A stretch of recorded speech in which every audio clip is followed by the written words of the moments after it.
at 10, why the opening of Madison's public libraries is getting pushed back even further. And Wisconsin hits another milestone when it comes to administering COVID vaccines to residents in the state. Plus, a Prairie Park is expanding. We'll tell you the future plans at Wyndham Park and how you can help. This is News 3 Now at 10. Thanks for joining News 3 Now at 10. I'm Amanda Quintana. Those waiting to go inside one of Madison's 9 public libraries will have to wait a little longer. Adam Duxter explains why the move to further delay the opening was driven by staff. Like so many in Madison, Eve Galanter can't wait to return to the public libraries. I'm looking forward to walking and going in and getting advice from our librarians about new books. But Galanter, who serves as the president of the library's board, says she and the rest of us will have to wait even longer. Staff expressed concerns that because they had not yet been vaccinated, that they hoped we would put off a decision. At a board meeting last week, she and other board members were hopeful to solidify an April 19th return to 50% capacity, but say they got upwards of a dozen emails from staff asking if that could be delayed until more are vaccinated. When we had started putting the plan together, vaccination seemed, months away, and that changed quickly. And so I think that did change the conversation quickly. While curbside and online services continue, an in-person reopening will be decided in a month's time. And if approved, the libraries plan to open their doors for the first time in more than 400 days on May 24th. Our decision was based on having the assurance that both our staff and the people who will come into our libraries can be as safe as possible. In Madison, Adam Duxter, News 3 Now. When the libraries do open, they'll follow guidance from local health officials to determine capacity as well as mask requirements. Over 3 million COVID vaccine doses have been administered in Wisconsin. Within the last 24 hours, more than 65,000 doses have been administered. Almost 20% of the state's population, or nearly 1,150,000 Wisconsinites, have completed the vaccine series, and nearly 1.9 million Wisconsinites have received at least one dose. The federal government is directing Johnson & Johnson to take over vaccine production at a Baltimore plant that spoiled 15 million vaccine doses. Johnson & Johnson is promising to make up that shortage quickly, but federal officials want to make sure it doesn't happen again. The company subcontracted vaccine production to the Emergent Biosolutions Bayview facility, which allegedly made the quality control mistake. Johnson & Johnson is now officially taking over the Emergent facility. That includes installing a new senior leadership team on site, as well as taking over manufacturing and production. Friday set another pandemic-era record for air travel in the U.S. The Transportation Security Administration says it screened more than 1.5 million people at airports on Friday. Air travel numbers soared during this spring break period, even as health experts expressed concerns over rising coronavirus cases in some states. Friday's number marked the 23rd straight day when more than 1 million people have flown by air. A beautiful spring day across southern Wisconsin. Let's get a look at your first warned weather with meteorologist Dana Fulton. It did turn out to be wonderful. Several people asking, did we actually hit 70 degrees?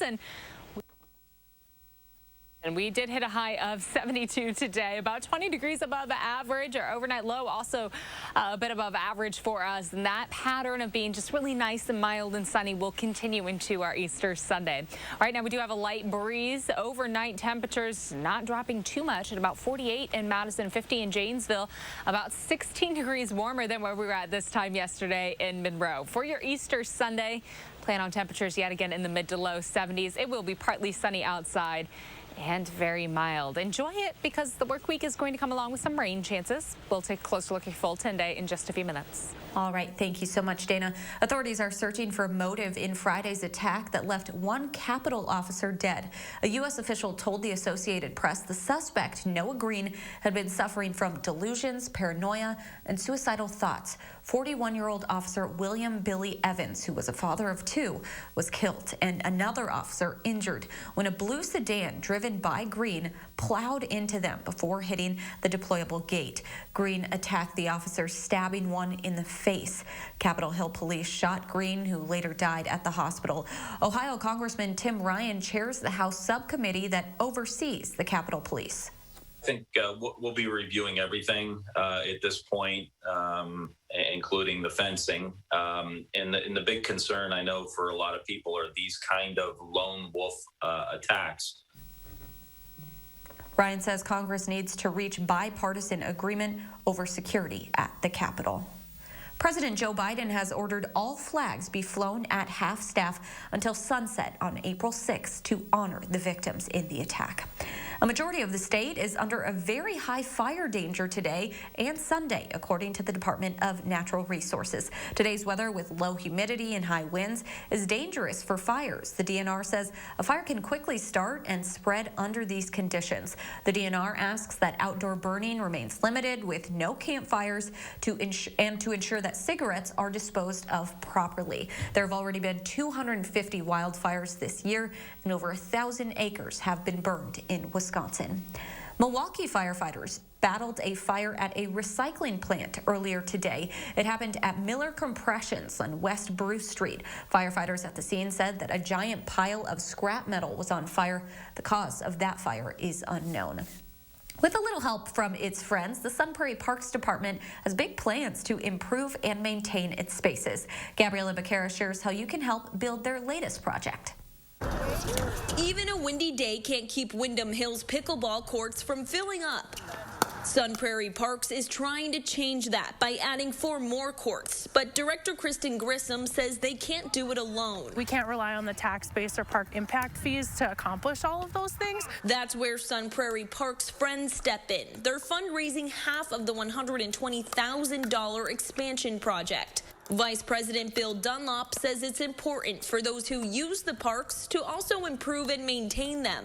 What it does is provides the community an opportunity to actually put some time and money and effort into their own park systems so that they have ownership in them. Despite forming just late last year, Dunlop says their efforts go farther than spending money. Identify projects that they want to do and see if we can provide either the resources and finances or like a community build project to help them build a project that'll support the entire community. They've also hosted cleanup events, helped build an accessible playground, and plan to plant trees on Arbor Day. That's been huge. That's been something we haven't really had the resources for previously, is to pull in volunteers. Grissom says these efforts are especially important right now. People are itching to get outside and just connect with nature because it's hard, for so long we couldn't connect with each other. The pickleball project won't break ground until 2022. But in the meantime, the group is finding other ways to keep Prairie Parks welcoming. Even just in the short amount of time they've been in existence, there's already been a pretty big impact. So I'm really excited to see kind of what the future will hold. In Sun Prairie, Gabriella Becerra, News 3 Now. Prairie Parks Friends has volunteer events coming up. For more information on how to get involved, you can visit our website, channel3000.com. Fond du Lac County District Attorney Eric Toney will challenge Attorney General Josh Kaul next year. Toney announced his candidacy today. He's the first Republican to get in the race. Toney was first elected district attorney in 2012 and is in his 3rd term. He's also president-elect of the Wisconsin District Attorneys Association. He holds a law degree from Hamline University. He said he has reorganized the district attorney's office to allow more full-time prosecutors to handle juvenile cases as well as domestic violence and sexual assault cases. He said that Kaul is more interested in playing politics than law enforcement. The political director for Attorney General Josh Kaul released a statement following Eric Toney's announcement to run against Kaul, saying he's been a leader of the effort to strengthen Wisconsin's response to sexual assault, gone after big corporations that contributed to the opioid epidemic, fought to make our schools safer, and advocated for the strongest budget for the criminal justice system in decades. Amazon is sorry for tweeting about its employees peeing in bottles. The company, which sent a tweet to Wisconsin Congressman Mark Pocan more than a week ago, denying that its employees work so hard they have to urinate in empty water bottles, they admitted that they were wrong, and they vowed to improve working conditions for delivery drivers. The company went on to write that urinating in bottles is an industry-wide problem. Amazon said it's looking to fix the problem, but doesn't know how yet. The Florida governor has declared a state of emergency for a former phosphate processing plant. Florida state and local leaders fear an imminent collapse of the retention pond at the former Penny Point phosphate processing plant in Manatee County. People who live and work in the area are told to get out and stay away. In addition to a significant leak at the bottom of the 700 to 800 million gallon holding pool, several small breaches recently were found. It contains a mixture of processed water, salt water from the Port Manatee Dredge Project, rainfall, and stormwater runoff. Crews are working to relieve stress on the pond by releasing about 22,000 gallons a minute. Police are searching for suspects after 3 people were killed and 4 others hurt at a house party in North Carolina. Officers have recovered several firearms from that shootout in Wilmington, North Carolina. Authorities have identified 2 of the men killed. A 16-year-old female was also shot and killed. The 4 people wounded were all between the ages of 18 and 21. The violence broke out at a house party early Saturday morning. Wilmington police are on the lookout for suspects connected to that deadly shooting. Lori Laughlin's husband, Massimo Gianouli, has been released from prison early after serving nearly 5 months behind bars. According to the Federal Bureau of Prisons records, Gianouli has been moved out of the correctional facility in Lompoc, California. The fashion designer is now under supervised release, which could mean home confinement or transfer to a halfway house. Both Gianouli and Laughlin served time in prison after pleading guilty to wire fraud in the Varsity Blues college admission scandal. There's more to come on News 3 Now at 10. Up next, how the pandemic almost caused one of Madison's best-known bakeries to close for good. Plus, why Major League Baseball is moving its AllStar Game out of Atlanta.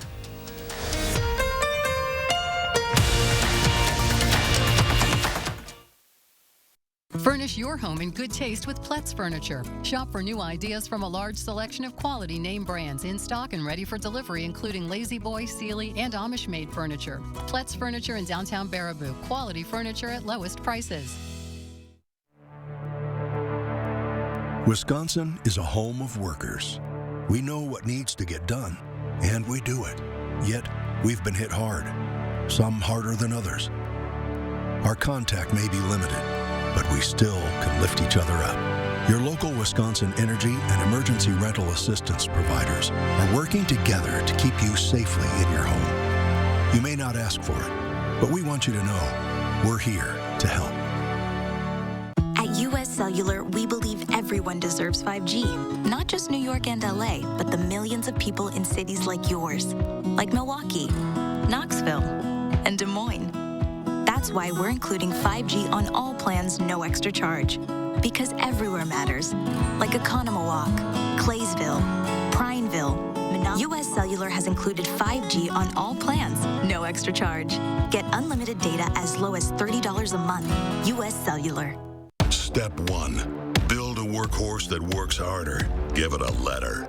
Then, do it all again. Rethink, redefine, rebuild. Gear it for adventure. Make it sleeker, lighter. Make it tough. The toughest ever. And then, make it a hybrid. Because the only ones who can outwork the workhorse are the ones that built it.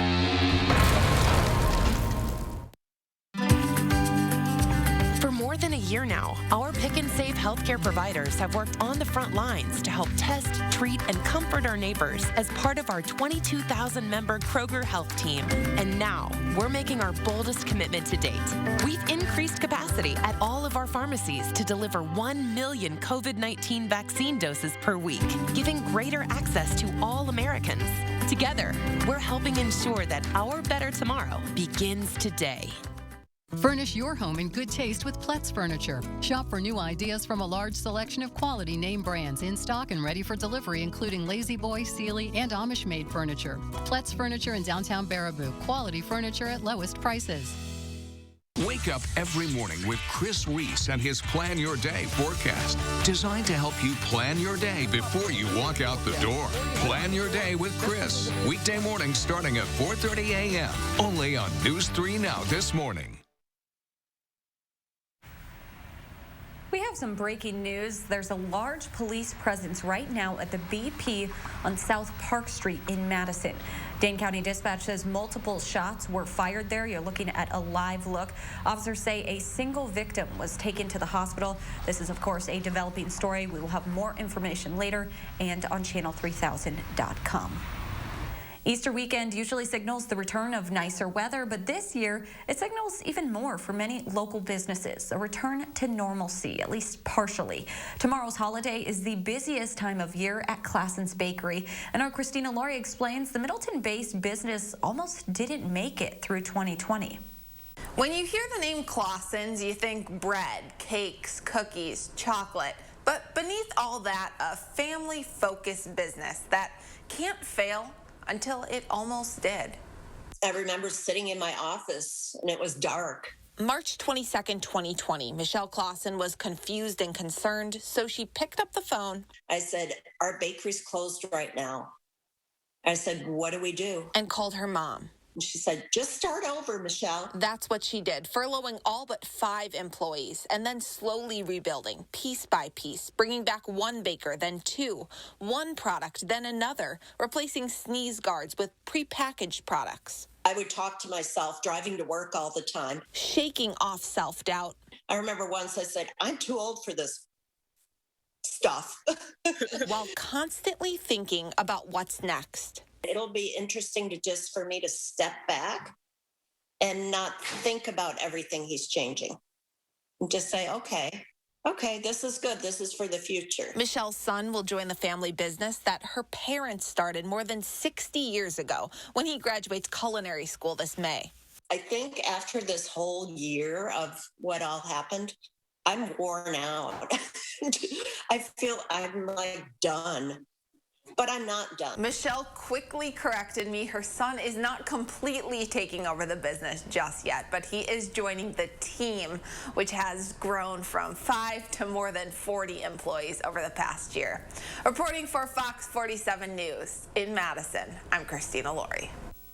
And Classens gives new meaning to the phrase family-owned. Michelle's 83-year-old dad, one of the original founders, still works at the bakery during busy weekends, just like this one. Pope Francis, leading an Easter Vigil service scaled down due to COVID-19, said he hoped the dark times of the pandemic would end and that people could rediscover the grace of everyday life. This year has been the second consecutive Easter that all papal services are being attended by only about 200 people in a secondary altar of St. Peter's Basilica instead of the nearly 10,000 that the largest church in Christendom can hold. This year's Major League Baseball AllStar Game and Draft are moving out of Atlanta, Georgia, in response to Georgia's new sweeping election law.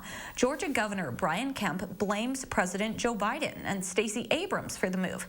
This after Kemp signed an omnibus voting bill into law last week. Opponents of the new election law say the legislation amounts to voter suppression efforts that will reduce minority voting. This was an opportunity to be a model for the rest of the country on how you can continue to expand absentee voting, how you can expand access to the ballot box. But instead, we dialed it back simply because one party lost. It means cancel culture and partisan activists are coming for your business. They're coming for your game or event in your hometown. The league has yet to announce the new host city for the July 13th Major League Baseball All-Star Game, but Milwaukee Mayor Tom Barrett asked the MLB commissioner to consider Milwaukee to host the All-Star Game. Let's get get a look at your first warn weather with meteorologist Dana Fulton. It looks like Easter is going to be a beautiful day. It really does look like that right now. The quick reminder we want to send before we dive into our really nice forecast for Sunday. We've already talked about this a few times, but we do have an elevated or high risk for any sort of fire hazard this weekend because it is so dry outside. Dew points are low. We have low humidity. There's a bit of a breeze coming from the south. And things on the ground right now are quite dry. We've gone a little bit without any rain coming through, so not a good weekend to try to get rid of any sort of backyard brush that's built up over the winter. I would wait just a little longer because our Doppler track stays nice and quiet for us overnight and for tomorrow. Again, that's good news for our Easter forecast. But again, things are very, very dry outside. Tomorrow, we are expecting things to be really sunny, really pleasant. Temperatures will be near 70 or in the low 70s for afternoon highs. As we look ahead to next week, there will be the chance for showers, possibly a few isolated thunderstorms. But right now, it doesn't look like a lot of rain accumulation with those shower chances coming through. Just enough to kind of make things a little damp for us. And those standard April showers that we see this time of year. Overnight, skies will be mostly clear. Temperatures drop to about 40 for overnight lows. Tomorrow, partly sunny with high temperatures in the low 70s. So really nice afternoon for Easter. No reason that you shouldn't spend some time outside and enjoy it before things, again, get a little more rainy for us. Early Monday morning, we'll have the chance for some showers and even into the afternoon. I wouldn't be surprised if we still have a few more showers popping up. Notice this isn't a total washout to start off our work week. There will be plenty of opportunities to get outside and not have the rain coming down, but we'll continue to keep an eye on it through the day Monday. And as we look ahead to Tuesday, we'll have the chance for showers and potentially a few isolated thunderstorms mixed in. That rain chance for the work week will keep things a little mild for the next 2 days and then cool us down a little bit towards the end of the week. But still in this 6 to 10 day outlook, it's still likely our temperatures will trend above average, even with that opportunity to watch our temps drop back a little bit as we head into next weekend. Partly sunny skies tomorrow and certainly very mild with highs in the low 70s, almost 20 degrees above average today, and we'll repeat that for your Easter Sunday. Close to 70 degrees for the start of the work week. We'll stay there for Monday and Tuesday, but